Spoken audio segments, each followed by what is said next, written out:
예수님께서 포기한 권리 중에 세상 풍속을 따르는 권리를 포기한 모습을 살펴보았습니다.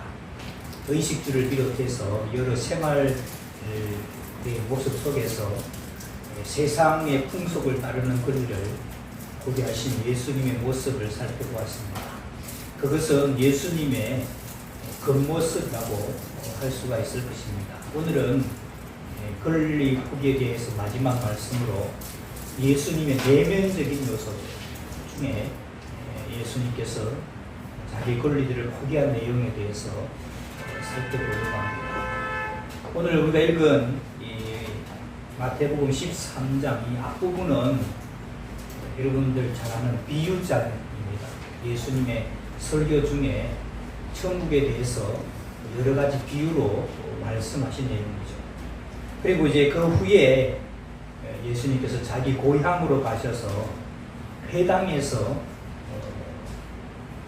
여러 이스라엘 백성들을 가르쳤는데 그때의 반응에 대해서 기록하고 있는 부분 오늘 우리가 읽은 말씀입니다.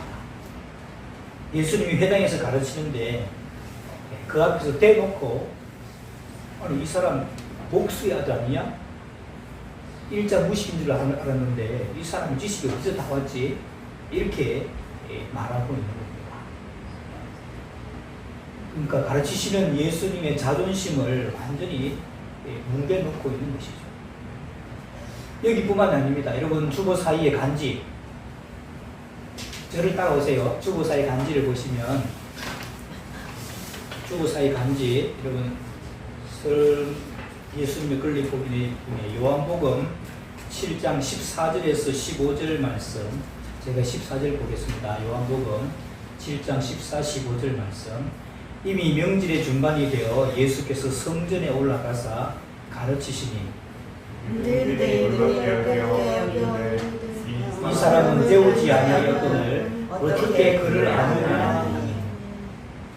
한 번은 예수님께서 이 예루살렘 우리 대한민국으로 말하면 서울의 성전에서 가르치셨는데 거기서도 이 사람이 배우지 않았는데 그를 어떻게 아느냐 하고 무시를 하는 겁니다. 저희 아버지는 농부셨고 저는 시골 출신입니다. 근데 이제 이렇게 목사가 됐죠. 설교를 한다고 여러분 단상에서 지금 설교 말씀을 전하고 있는데 여기 있는 사람 중에 저보고 촌놈이 제국하네 그런 읽을 줄 아나 대놓고 여러분 말한다고 생각해 보십시오. 제가 기분이 어떻겠습니까? 성전에서 또 회당에서 가르치신 예수님 앞에 꼭 이렇게 했다는 겁니다. 요한복음 8장 48절 49절도 보겠습니다.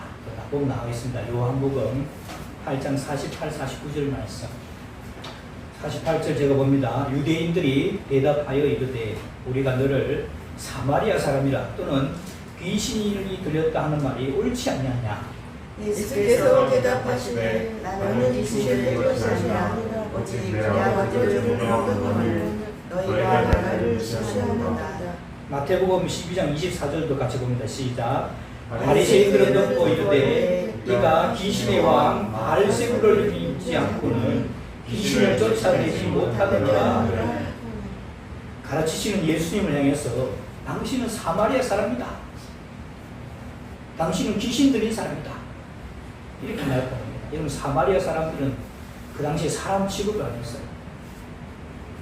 과거 옛날에 피가 섞인 잡종이라고 해서 사람 취급 안 하고 밥도 같이 안 먹고 여러분 사마리아 지역이 우리나라를 하자면 우리나라 서울이고 저 평양 지역이 사마리아 지역입니다.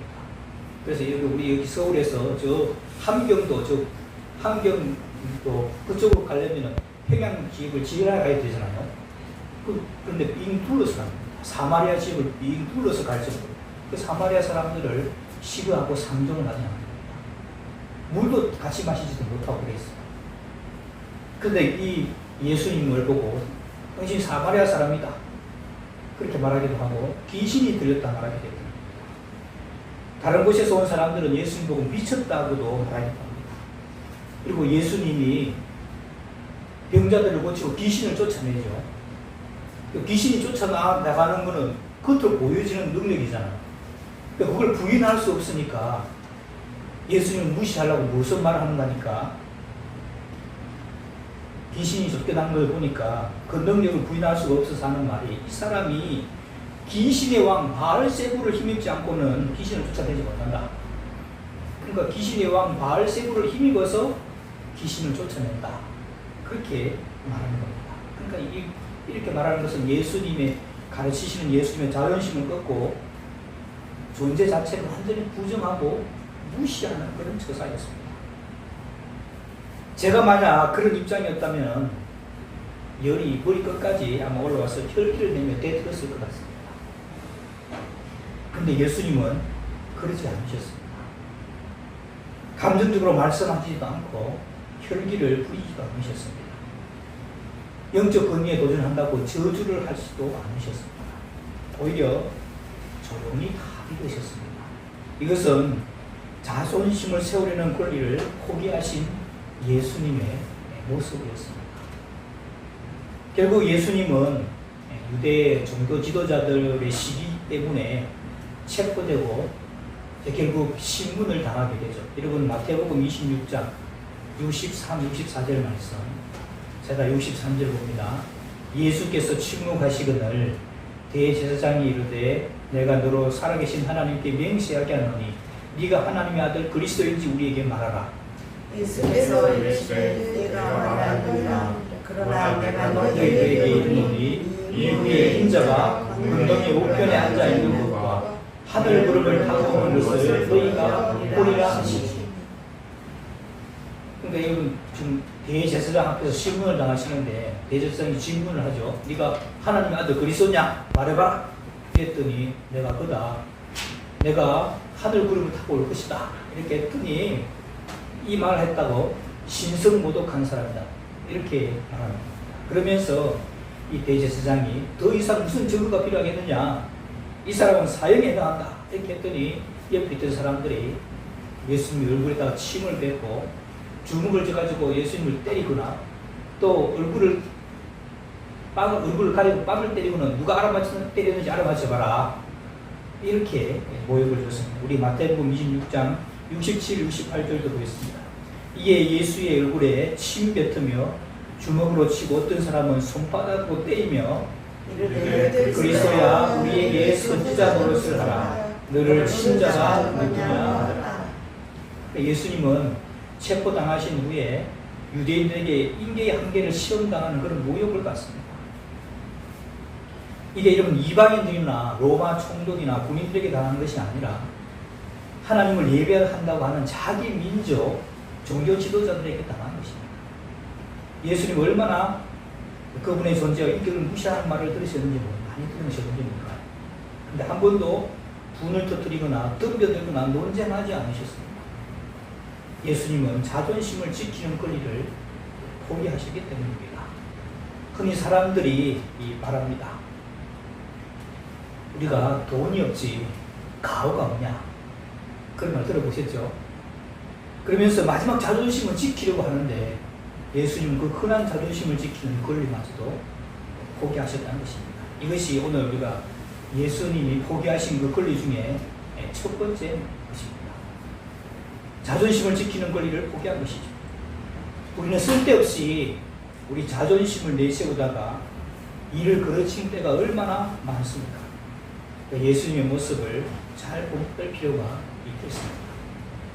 두 번째, 우리 주님은 이 땅에서 사랑받고 인정받고 또 감사받을 권리를 포기하고 사셨습니다. 여러분, 사랑받고 인정받고 싶어하는 마음은 모든 사람들에게 있습니다.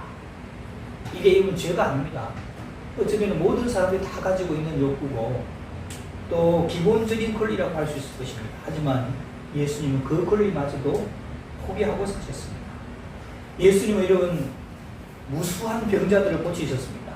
인간의 힘으로 도저히 고칠 수 없는 불치병들도 예수님께서는 고치셔 주셨습니다. 누가복음에 보면 예수님께서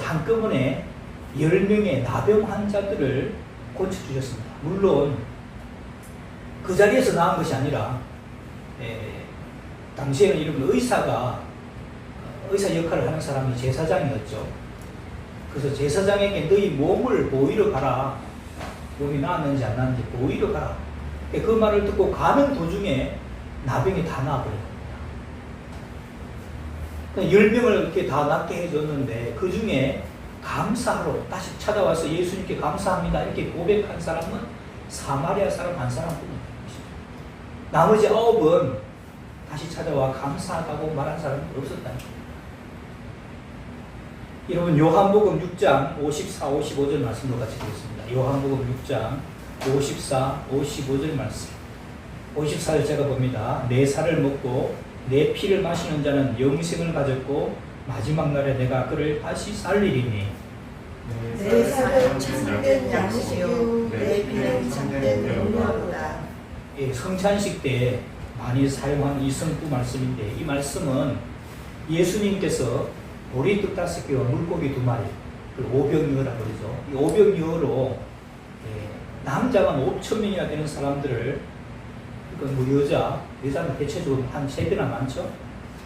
어린아이들도 있었을 텐데 예수님을 따르는 거의 뭐 한 15,000명, 2만 명 되는 사람들을 먹이신 이후에 이제 예수님께서 하신 말씀입니다.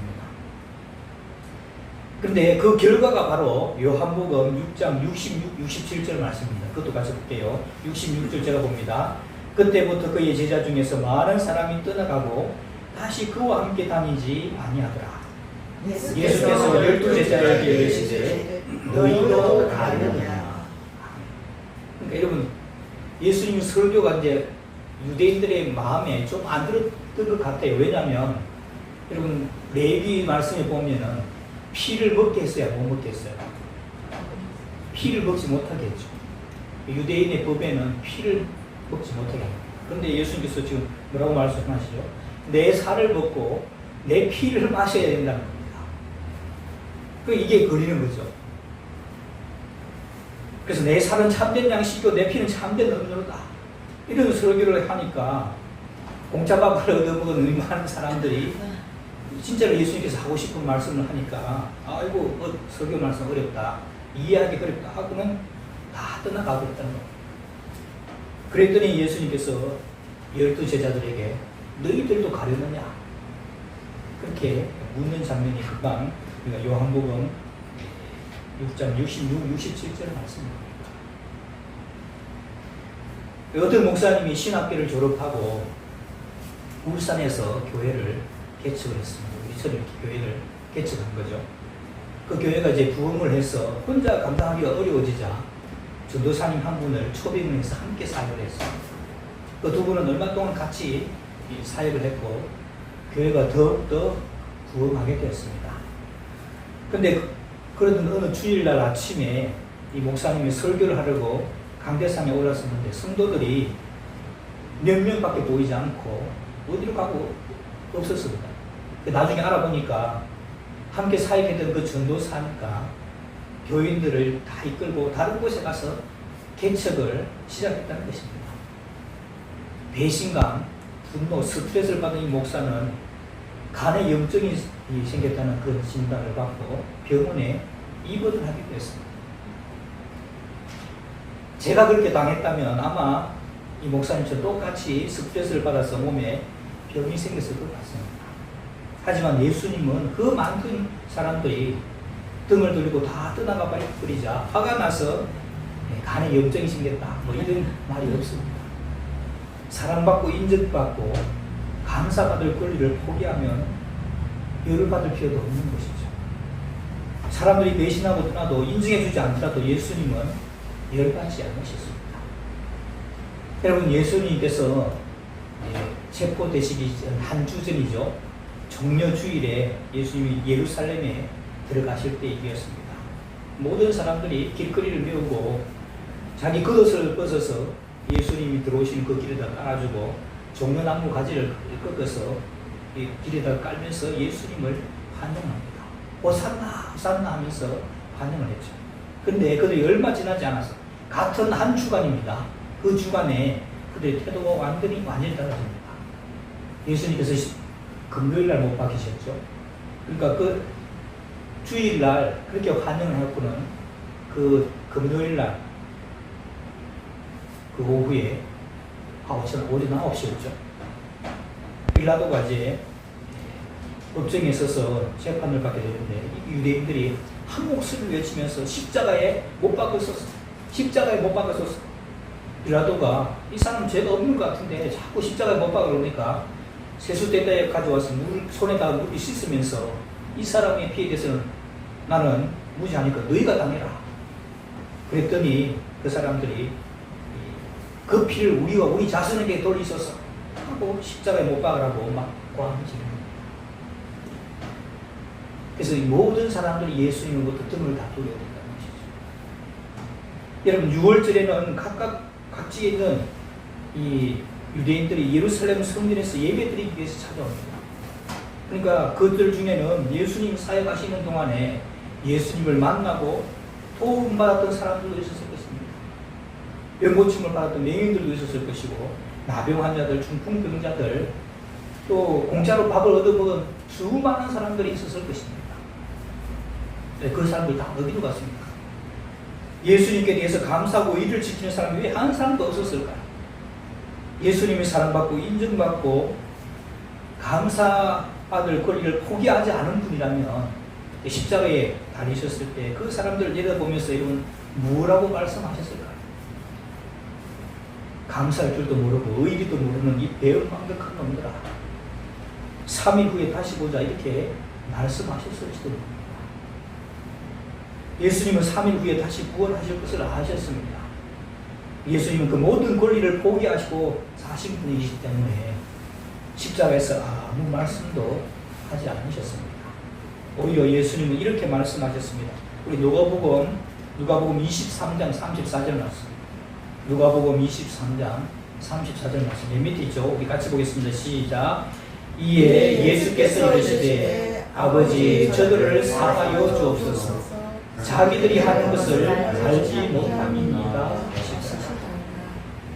예수님은 사랑받고 인정받고 사람들로부터 감사받을 그런 권리를 포기하고 계셨기 때문에 그의 입에서는 끝까지 그들을 사랑하는 말씀밖에 하지 않으셨습니다.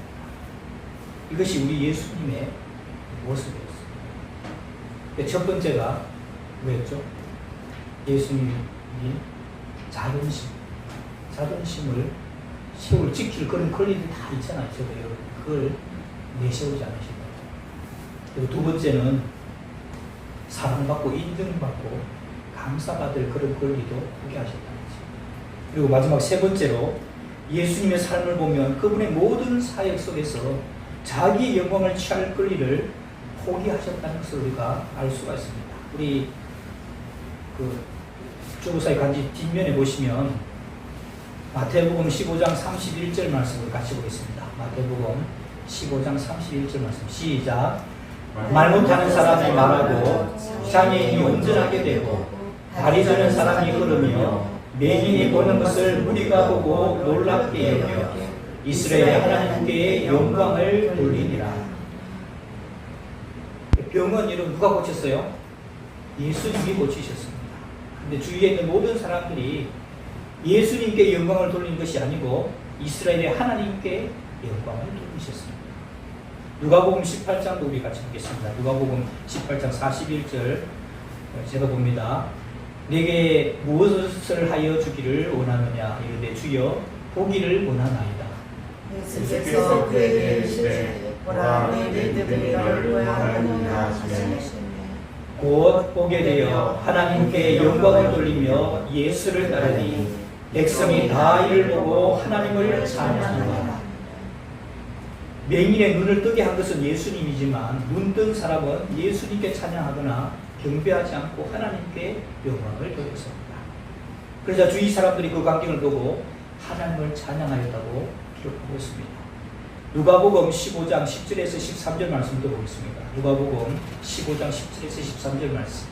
예수께서 안식일에 한 배당에서 가르치실 때에 18해 동안이나 귀신들이 나오며 오그라져 조금도 하지 못하는 한 여자가 있더라. 예수께서 보시고 불러 이르시되 여자여 내가 내 병에서 놓였다 하시고 안수하시니 여자가 높여고 하나님께 영광을 돌리는지라. 예수님의 사역 속에서 기사와 이적들을 행할 때마다 주위의 모든 사람들이 예수님께 찬양을 돌리고 영광을 돌리라는 구절은 사복음서 어디에도 나오지 않습니다. 오직 하나님께 영광을 돌리고 찬양하라는 말씀으로 모든 사건들, 이적을 끝마무리 짓고 있습니다. 마태복음 8장과 9장에 보면 마병 환자와 두 소경을 고쳐주시고 난 뒤에 예수님께서는 엄히 경계하고 아무에게도 알리지 말라 그렇게 말씀하십니다.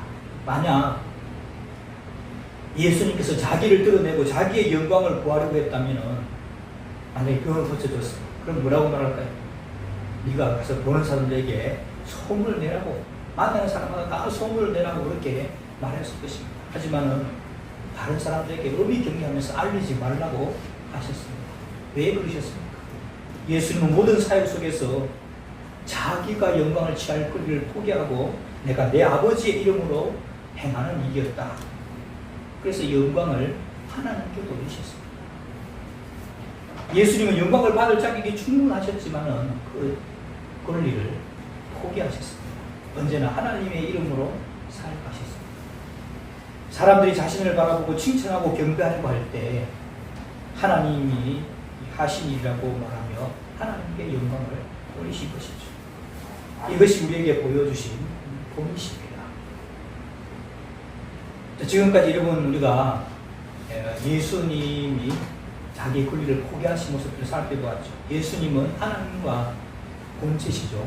삼위일체 똑같은 본체시지만은 천국 보좌를 포기하고 이 땅에 인간으로 오시고 신이 인간이 된 것 자체가 얼마나 많은 것을 포기했습니까? 그리고 우리 모든 사람들의 죄 때문에 자기 생명을 포기하셨습니다. 그리고 이 땅에 사시는 동안 지난주에 살펴봤던 것은 세상 풍습을 따르는 권리를 포기하셨고 자존심을 지키는 권리, 사랑받고 인정받고 감사받을 권리, 영광을 취할 권리를 포기하셨습니다. 그렇기 때문에 예수님은 자기의 유익을 위해서 목소리를 높이지 않으셨다는 것이죠. 12제자를 비롯한 그 제자들은 예수님의 모습을 본받았습니다. 예수님이 승천하신 후에 제자들이 모든 삶의 현장에서 이 본을 따라 살았습니다. 그리고 그들의 생애도 그렇게 마쳤습니다. 예수님은 왜 이렇게 자기 권리를 포기하는 사람들을 삶을 제자들에게 직접 보여주셨을까요?